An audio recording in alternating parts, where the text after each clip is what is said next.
Well, today we'll be reviewing Jim Beam's Devil's Cut. And, excuse me, this is 90 proof. We can just see that there. And you can see it's made with bourbon extracted from the barrel walls. So, when bourbon's first made, it has to be in a new oak barrel. So, the distillate, basically White Lightning, gets put in a new charred oak barrel. They're usually I think around 53-gallon capacity. So over the years, as it ages, a water evaporates through the barrel, and that's called the angel share. And then some of the liquid is absorbed into the wooden barrel itself, and that's called the Devil's Cut. So what Jim Beam did is they devised a way to extract some of that bourbon out of the wooden barrel and add it to their whiskey, and they call it the Devil's Cut. So what happens with bourbon, and most of it's made in Kentucky, but bourbon can be made anywhere in the United States, but it has to be made in the United States. Now, I saw another person in a blog I read that he said bourbon could be made anywhere, and that's not true. By law, bourbon has to be made in the United States. It doesn't have to be made in Kentucky, but it has to be made in the U.S. Now, you can make something that tastes exactly like bourbon anywhere in the world, because as long as you take the distillate and put it in a new charred oak barrel and age it, where it has some cold weather and some warm weather, you're going to have something that tastes just like bourbon.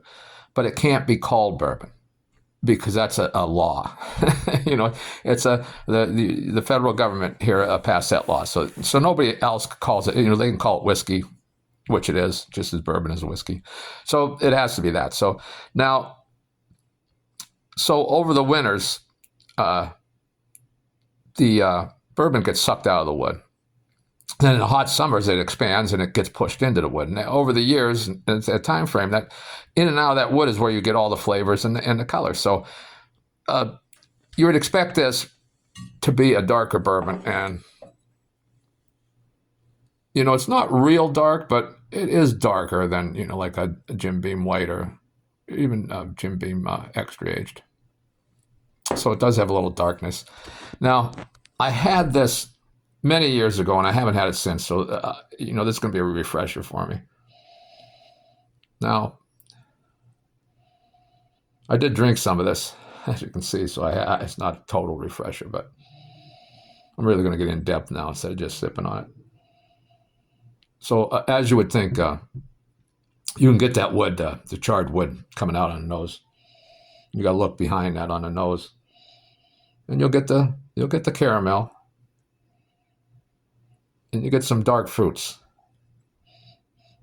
And what else is that lingering back there? Is that a little vanilla? I think there's a little vanilla on that nose too, but the wood is kind of really in front, the charred wood. Yeah. There's some cinnamon in there. So your standard kind of bourbon stuff. Take a little sip.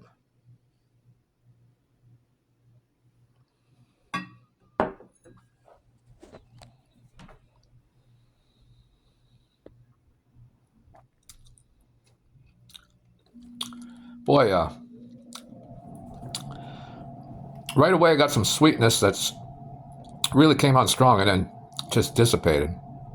I mean, the sweetness was quick, but it was strong at the beginning there. Now, a little bit of bitterness, from the wood, but caramel, cinnamon, and even a little honey. Now, I do like woody bourbon, so I think for a person that doesn't, this would definitely don't even bother, because the wood characteristics are strong. There's a little vanilla at the end.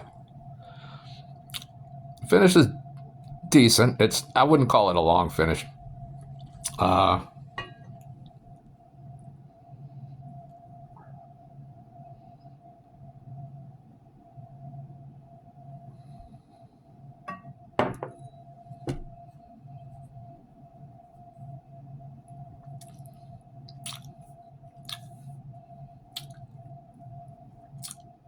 The alcohol's a little prevalent.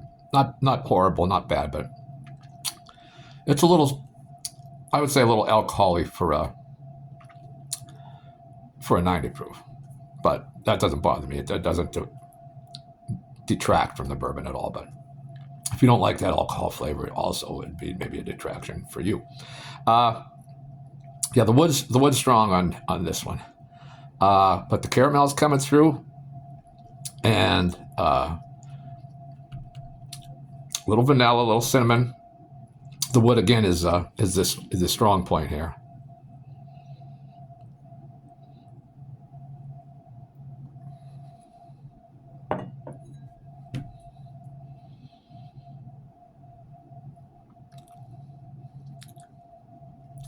Now, I think the longer you drink it, that was like, I don't know, my third sip, fourth sip. The woodiness kind of subdues. And you got a little sweetness there, a little vanilla, cinnamon, I'd say caramel. And also, what I don't get, and I just got it, is that nuttiness that they talk about with bean products. Everybody I've ever seen review stuff, and I've seen them do it in blinds and call it a Jim Beam product because they got the nuttiness. This is the first time I've ever got nuttiness on a bean product. Maybe just because I'm not familiar with nuts. But I just picked it up. It does have a little nuttiness to it. So I like it. Would I say it's my favorite Jim Beam? No. I like the double oak better. But they're the same price here in PA, $25 roughly. And I like it. I would probably buy it again. But if there were only two bourbons to pick out that I had was Jim Beam Double Oak or the Devil's Cut, I'd take the Double Oak. I'm still trying to get the Jim Beam Black 7-year-old. Now, I went to the liquor store, and they had this Jim Beam Black 7-year-old in a handle, a 1.75 liter for $53. And so I asked the woman that works there, regular, I asked her, do you have the 7-year-old in a 750 or a 375, the pint size, former pint?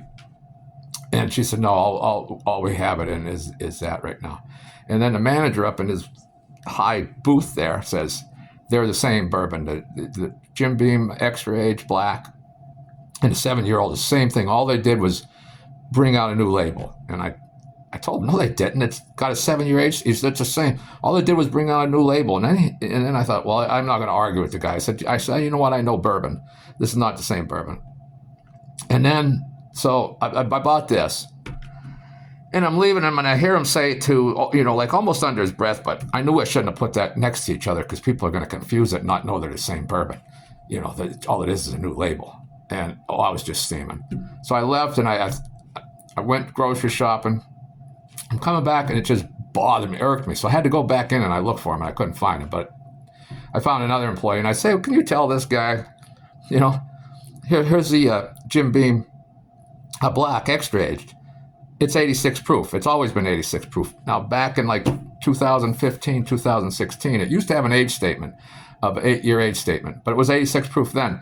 And then I think 2015, 16, maybe 17, it lost the age statement, but it still stayed 86 proof. Now, the Jim Beam Black 7-year is 90 proof, so they definitely aren't the same bourbon.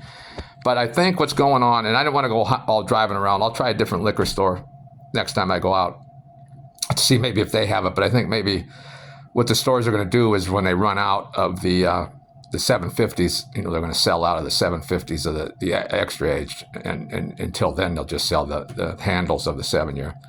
So I'll keep looking for it. I do want to review it. I kind of got high hopes for it, and I might be disappointed. But hey, you know what?